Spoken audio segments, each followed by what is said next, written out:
back to Saturday Morning Live. Now, the new leader of Bradford City Council has written to the chair of the independent inquiry into grooming gangs to ask for the entire district to be included in the national inquiry. Yes, Councillor Stephen Place says that if Baroness Longfield didn't include the Bradford district, then the council will undertake all steps necessary to begin the process of an independent inquiry. Well, this comes as the MP for Keighley and Ilkley, that's the Tory Robbie Moore, and grooming gang survivor Fiona Goddard and the solicitor David Greenwood urged Councillor Place to write to Baroness Longfield. And David Greenwood joins us now. Good morning to you, Mr Greenwood. Thank you very much for your time this morning. First and foremost, just your reaction, please, to this request from the leader of Bradford City Council. Well, after years of trying to persuade the council to hold a sort of an Alexis J style inquiry. You remember the inquiry that she held into Rotherham, into Bradford.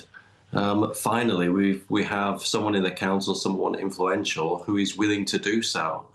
This has been a thing that's been refused for years, and I'm really relieved that someone in authority is willing to look at the stark facts in the face and uncover the stones that have been left unturned so far. So, yeah, I'm really pleased about it. Thank you.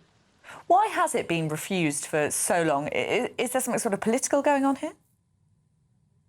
I don't know what the politics of the Bradford Council were. I just know that we've been, trying to explain to the council leader that, all roads lead to Bradford in terms of grooming in the north and the Midlands. The cases that I'm involved with tend to have some kind of connection with trafficking to and from Bradford. And I just thought it was pretty obvious that an inquiry needs to take place, because it appears from the evidence that I've uncovered, and I think that the police have uncovered in recent years in their investigations, that neither the police nor the council have been doing a good job for the last 20 or 30 years. So, a proper inquiry into this, bringing the awful facts and the awful failures of statutory authorities is absolutely necessary. And David, does it feel now that with all the evidence that you have been putting forward and all the concerns that have been raised by survivors, including Fiona Goddard, that you're actually now being listened to? Because, as you say, so much evidence does point to Bradford almost as a sort of ground zero for much of the national grooming scandal, the network analysis that can be done, linking trafficking routes back to Bradford. There is so much that points in that direction. It must be a great sense of reassurance to feel as though there is political leadership there now listening to you. Yeah, it's very good to know that someone is listening now. I'm a lawyer, so I'm naturally cautious until the thing is done, until we actually have the inquiry started into Bradford. I won't be happy. When the inquiry does a really good job, I may show signs of happiness, but I'll be making sure that the thing is done properly and that no stone is left unturned. Good. It's very good that the survivors of those grooming gangs have you supporting them. Now, do you think Baroness Longfield is going to accept this request? What do you make so far of how she's approached this grooming gangs inquiry?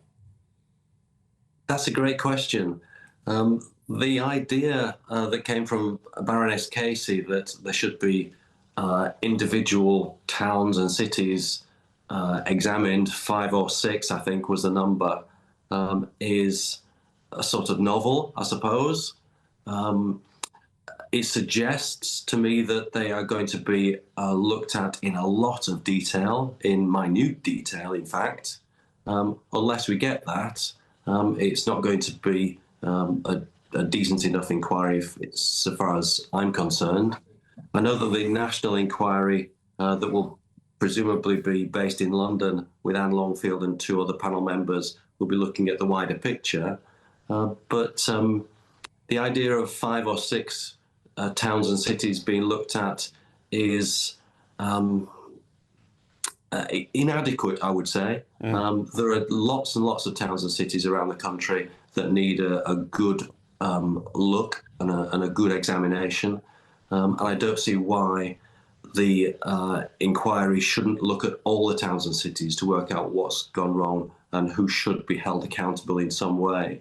And another issue for me is the fact that the government has limited the amount of money that can be spent on this inquiry and limited the time. Well, that's not right.